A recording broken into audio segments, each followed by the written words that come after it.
Hey everybody, I'm Jared Richards over at Jamberry. Carlin asked me to talk a little bit about my story and share it with you for the mega inspiration videos that you guys are putting together. So, like I said, I'm Jared Richards. I've been with Jamberry since May 2013. My background, I was a lawyer, helping a lot of startup companies and working a lot with entrepreneurs before I made the jump over to Jamberry. I'd known Adam since about 2002. We started becoming close friends in about 2002, and we previously started a different business. It was a totally different business. We manufactured snow skis, and when he discovered Jamberry, we thought, oh cool, he found a new idea, and he went off and he started making nail wraps while we were still making skis and doing other things, and watching him experiment and figure things out was really, really interesting.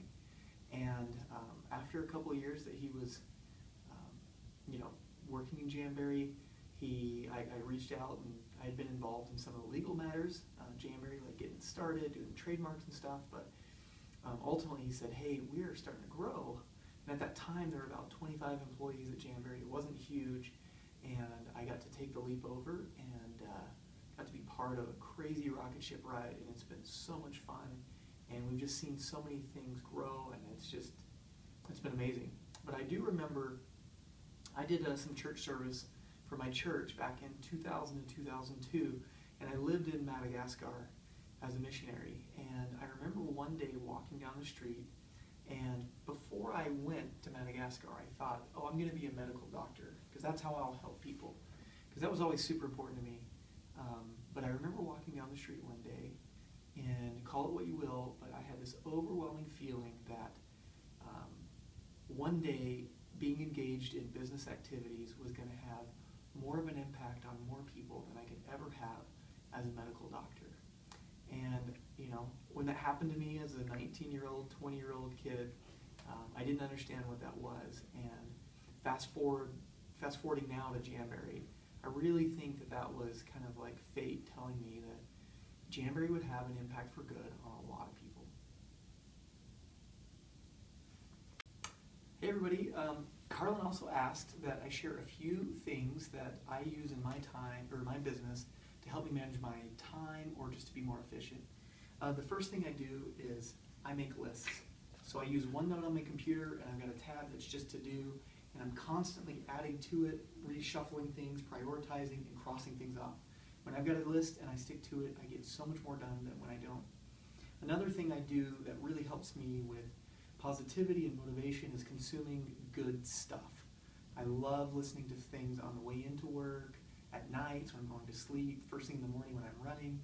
I listen to TED Talks, I listen to NPR, This American Life, I listen to like scriptural and like church-related stuff, just stuff that's super positive and upbeat. It keeps me up when things are constantly going up and down. If I'm on the up, I feel good, and I'm able to help others around me feel good too. So consuming good stuff is super important for me.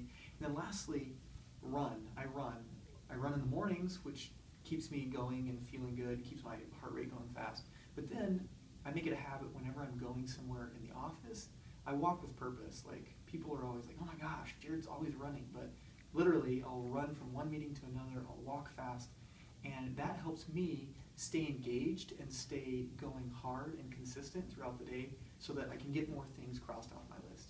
So those are my productivity tips. One of the last things Carlin asked that we share is what we wish our newbie self knew about Jamberry or about the experiences we were going to have, now that we've got a little 2020 hindsight to look at. When I joined Jamberry, it was this small organization. We were really working like a startup. We were scrappy, and even though we've gotten bigger and we've got more systems in place now, we're still very scrappy. But the thing that I wished I would have known was just how hard it was going to be. I really wish I would have known that. We worked our butts off, and it has been super, super difficult. But it's been totally, totally worth it. So I know sometimes people get jaded by, oh my gosh, this is hard work, but the reality is, whether you're a consultant, whether you're working at the home office, or whether you have a different job, all of it is hard work. and you can't get around that. So if you come in knowing it's going to be hard work, I think we're better able to face the challenges. The other thing I wish I would have known, which I've learned over time, is that the highs are never as high as they seem, and the lows are never low as they seem. So something may happen in your business, and you're like, oh, the world is over, it's ending. And that's just not the case. Your business probably fell off a little, and it feels crazy and dramatic to you, but in reality, you're going to fast forward a few days, and you're going to realize it's just a road bump. It's just a bump in the road. And you're going to have something great happen. You're going to be like, oh my gosh, this is going to change my business forever. And you'll find that it's just an incremental, small little improvement. So enjoy the highs, enjoy the lows, but be able to have a little temperance in there so that they don't overly affect you one way or another. So you can continue to carry on in your business consistently, day after day, week after week, month after month, and year after year. And the final thing I wanted to share, Carlin asked us to share what gives us the burning in our belly, what gives us motivation, like what makes us tick. And for me, it is seeing other people progress, and it's seeing Jamberry have an impact on other people. I love that, I've seen a lot of different businesses, and I've seen a traditional retail business. And when you look at a traditional retail business, you have this entity, you got this organization, and how do they market? They use marketing firms, they use advertisements. So they go and they'll go hire, this retail company will go hire one big firm, and they'll pump all sorts of money up to this marketing firm who pays for advertisements to these other big corporations. And all of that advertising money gets spread out to these very few organizations with people who are just making crazy amounts of money. And then the consumers buy the products, and that money goes back into the company to feed more marketing into these big organizations.